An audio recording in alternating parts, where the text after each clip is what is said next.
Hey guys, I promise this is not a bait and switch. This video you're about to watch is not the video of the big jump with Christy and myself.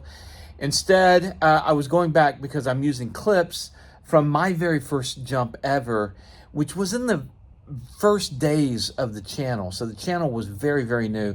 So it only had a few hundred views, but I thought I would re-release it.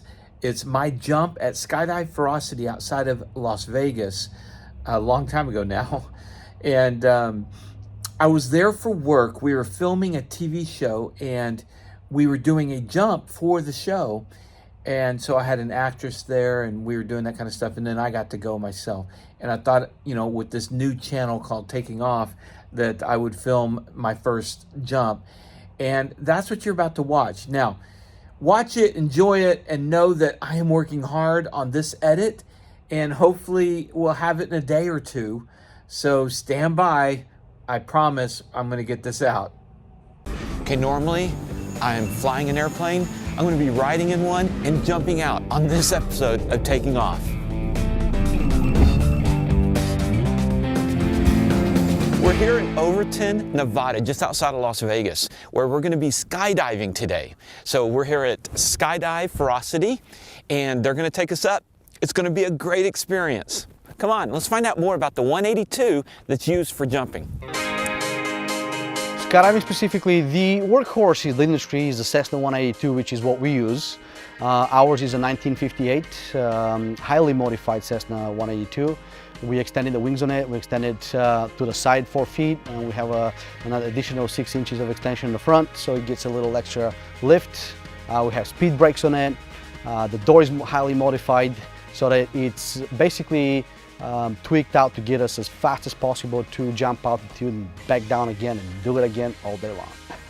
The other planes, heavily used aircraft in skydiving is the King Air A and B90s. Now the B200 is getting involved in the last few years. Unfortunately, the B200 cannot fly with a door open with a cargo door, 58 by 58. So we have to use it with a smaller door, and it's purely from a structural standpoint. Twin Otter, another workhorse of the industry, bigger drop zone, bigger operations have the Twin Otters. The Cessna 208, the Caravan, another workhorse. You know, that's a jump plane that holds, you know, 14 people, 14 to 16 people, depending if it's a Grand Caravan or not. The Skyvan, tailgate aircraft, you know, that's an aircraft that's used at some of the drop zones.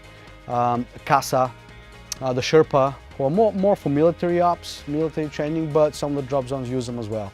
So that's pretty much the jump planes that you have. The Cessna 206, of course, that's another one. But we are in a very different environment, a lot of other drop zones. We're in the desert.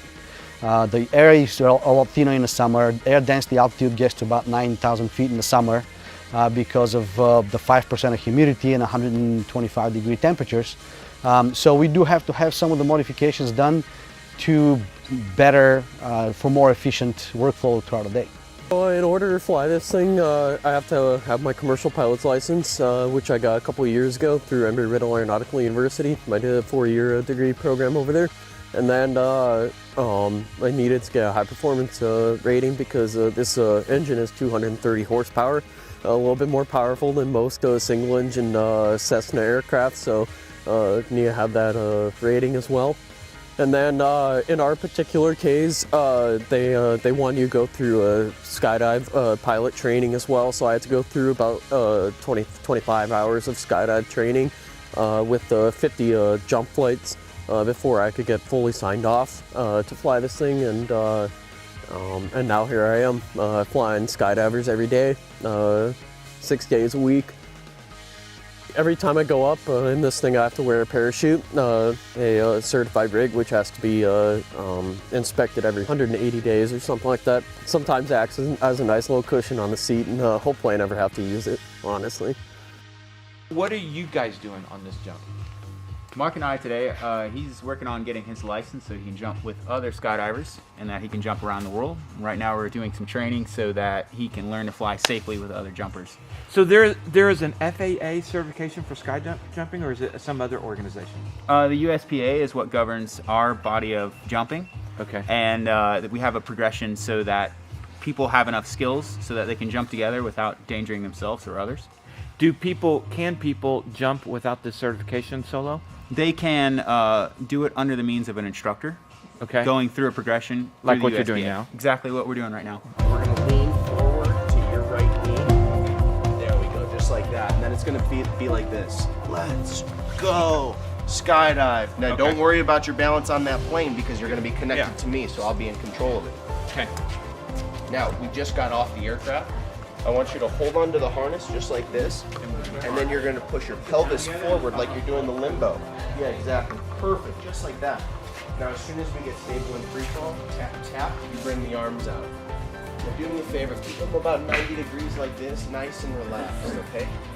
Now, if you jump out of the airplane and you're not relaxed, it's understandable, okay? Go ahead and show me those 90s again.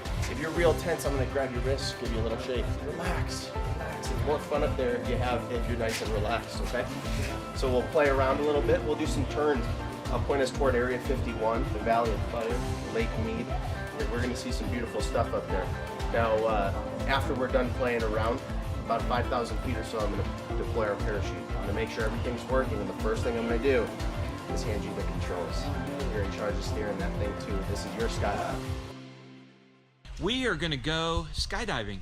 So instead of just taking off, we're going to be falling out. Yeah, exactly. And have you ever gotten out of an airplane while it was flying? Not while it was flying, no. I have worn a parachute once when I did some acrobatics with a friend of mine. All right, and did you get to use it? No, thank goodness. All right, so we're doing a lot of first times on this one. Let's go up there and have a ton of fun. When we come back down, let's talk all about it because I'm sure it's going to be one heck of a time, all right? Looking forward to it. Let's do it, man.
Virgin Peak over here.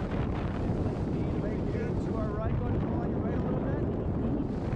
Valley of Fire right here. Not bad. Go right again for me.